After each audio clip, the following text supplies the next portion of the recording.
Em nome do Pai, e do Filho, e do Espírito Santo. Amém. Pai das misericórdias e Deus de toda consolação, ouvi-nos. É com alegria, irmãos e irmãs, que nós nos encontramos no programa Oração ao Pai das Misericórdias. Como você pode perceber, eu me encontro aqui num lugar muito importante do complexo do Santuário do Pai das Misericórdias. Eu me encontro na Sala das Graças Alcançadas.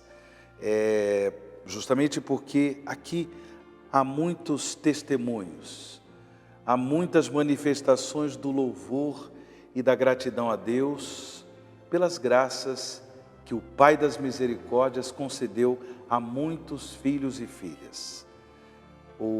Aqui no Santuário do Pai das Misericórdias, a Sala das Graças Alcançadas tem exatamente este objetivo, de ser um lugar de manifestação do louvor e da gratidão a Deus, onde os filhos e filhas do Pai das Misericórdias podem trazer o seu testemunho. Então, quando você vier, um dia em peregrinação aqui ao Santuário do Pai das Misericórdias, na sede da comunidade Canção Nova, não deixe de visitar a Sala das Graças Alcançadas. Bem, hoje é dia 17 de setembro de 2021, é sexta-feira. Vamos meditar o Evangelho que a liturgia da palavra nos oferece, porque com a meditação da palavra de Deus, nós nos abrimos ainda mais às graças do Pai das Misericórdias. Portanto, o Evangelho do dia é o Evangelho de São Lucas, capítulo 8, do versículo 1 ao versículo 3. Lucas 8, do versículo 1 ao versículo 3. Naquele tempo, Jesus andava por cidades e povoados, pregando e anunciando a boa nova do reino de Deus. Os 12 iam com ele, e também algumas mulheres que haviam sido curadas de maus espíritos e doenças. Maria, chamada Madalena, da qual tinham saído 7 demônios. Joana, mulher de Cusa, alto funcionário de Herodes. Susana e várias outras mulheres que ajudavam a Jesus e aos discípulos com os bens que possuíam. Palavra da salvação, glória a vós, Senhor. Que coisa interessante perceber neste trecho do Evangelho de São Lucas, o fato de que muitas mulheres viviam o discipulado de Jesus. Isso não era muito comum para a época. Normalmente, os mestres, reconhecidos mestres, de uma determinada religião, de uma determinada corrente filosófica, os mestres tinham como discípulos, normalmente, somente os homens, e não mulheres. As mulheres, normalmente, lidavam com a realidade própria do lar, da educação dos filhos e assim por diante. As mulheres não tinham relevo no contexto social. Bem, com a evolução da história da humanidade, as mulheres pouco a pouco começaram a também ter esta relevância para a vida da sociedade. Mas Jesus já deixa claro que para o seu segmento todos são chamados, homens e mulheres. Mulheres que se deixaram tocar pela palavra redentora de Cristo.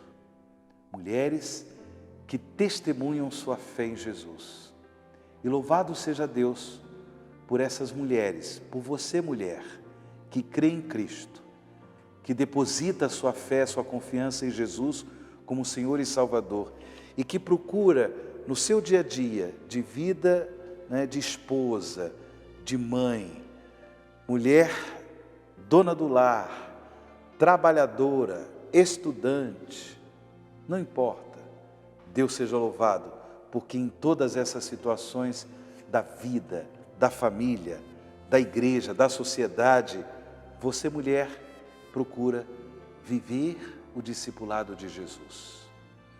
E é interessante que algumas mulheres, como nos testemunha São Lucas, elas foram libertas do espírito do mal, foram libertas, curadas de suas doenças.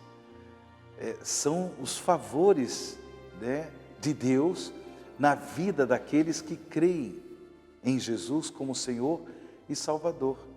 Porque no discipulado de Cristo, a graça da conversão opera essas maravilhas. Também as mulheres, como nós homens, todos nós, somos chamados ao seguimento de Jesus. No seguimento de Jesus, a graça de Deus produz em nós frutos de conversão, de modo que também superemos pecados, enfermidades espirituais, e que assim a nossa vida seja um testemunho do reino de Deus em nossas atividades, em nosso cotidiano. Também as mulheres prestavam esse serviço a Jesus e aos seus discípulos. Como é importante na vida da igreja a presença e a atuação das mulheres. Às vezes encontramos certas discussões sobre o papel da mulher na vida da igreja, não é? E aí discussões de que as mulheres são rejeitadas, são discriminadas. Bem, o mistério do pecado também leva o homem e a mulher a viver essa realidade da discriminação, da exclusão social e assim por diante. Mas isso é resultado do pecado em nossos corações. Quando, pela graça de Deus, vamos vivendo esse processo de conversão, independentemente de ser homem, independentemente de ser mulher, as pessoas colocam as suas vidas como um dom para o bem dos irmãos. E aqui não é tão importante aquilo que a pessoa faz, não é?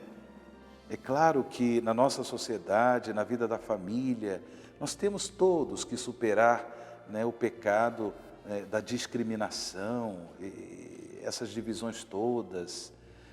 Mas na busca de promover a igual dignidade de homens e mulheres, que nós possamos seguir Jesus, colocando nossos dons e talentos a serviço dos irmãos para a glória de Deus.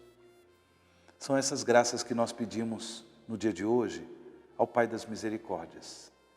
Que homens e mulheres, que você, mulher, possa, pela graça de Deus, viver no seu dia a dia o seguimento de Jesus, o discipulado de Cristo, o testemunho da fé, sendo esse dom de Deus para as pessoas com quem você convive, sendo também esse dom de Deus para a vida da igreja.